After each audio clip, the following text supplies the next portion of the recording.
Hemaa Nana Afua Boatemaa the second Adjoagyiri Hemaa Papa bi Hemaa obepese modie se mostly no as mamrani ade na monta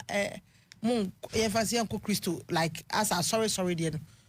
ana mo amamre mu no obi so ba mutumi tu nipa cross for saa se e wo so mo ye counseling ansa na maware mo so amamre mu ye ne saa ye fasa kwan na so back e ka memenko ade a e ka beka se ehun hia because ye won crofo bebre o for counseling mu obi wo worry ya within 1 2 3 months no start e bo na yere oba no start ejini kuratem ombu ni kunu be nyama bebre na woti wa no abusa ho se nya crofo we na call counseling no ye obi wo wa anko counseling wa worry na worry na ekoyie otimi busa ho se na wo call counselor ade a wusua obi kuratem ka se memenkai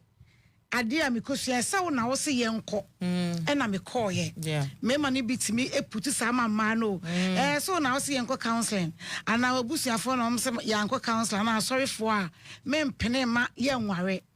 na ono kono wanya na dwe se okwa kosua ade o because of yesi wanko counseling na onware no ntino okotena wa yese atie oba bedru fie no na asemu a yekokire ne ho nyina na refi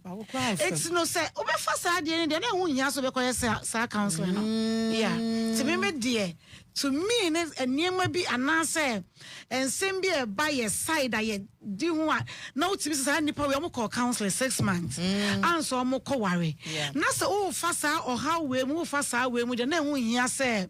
obesa wada aje akotena se amia cancel na may. So with this thing me person who say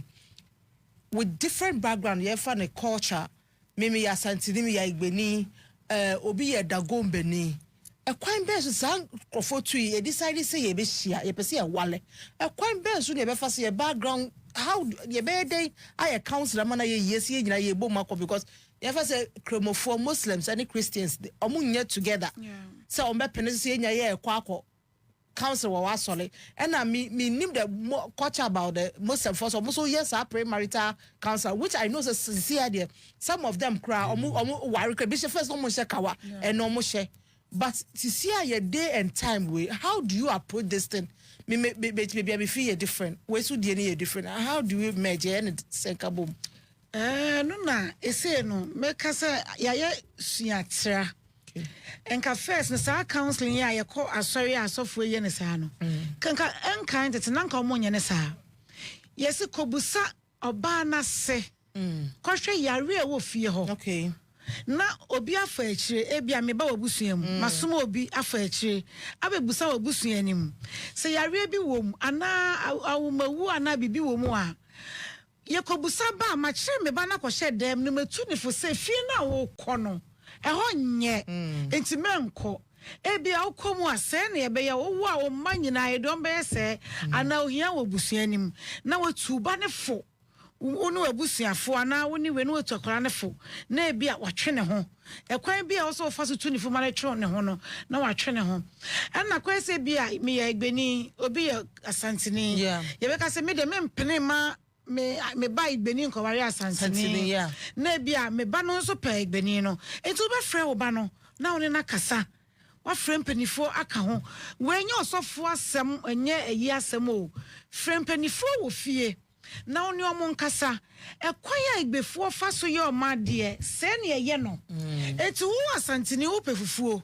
agbeni opa akpele enti mra wo kwekai hu se unko wo fufuo de bia because egbeni no oni fufuo enti se what dia to mu se wo kono and na obedi fufuo kira wo dia akpele dia ene na oni oba no akasa na waje atum besa we no ya Yesu ya trent ni agya nyina ma asofo no na sebio omakono yo enti e kwa de bia me de se me ya santini de bia wedi fufuo me so me ya egbeni de bia o se me di akpele na de ntokwa problem aba enti de bia e wo se yesan kofa sani yesi sankofa yenchi tetemrem ya mamre no na se ye jai sa sua tra brofo sem ni we na me feel say ya ware no e be che because me maame ana me nana ni kru tena ya ko say owo tete o montem okay that time near was our counseling na ye kwetena so ready na bi ni ho na ye fia mamre ene amane okay ye tu akwala ye frɛ wo tena se ne obesiesie wo ho mpo wo kwa aware a se ne obesiesie wo ho ene se ne obesifa to kunu pro se ne obeye wei ne ya kye watena fie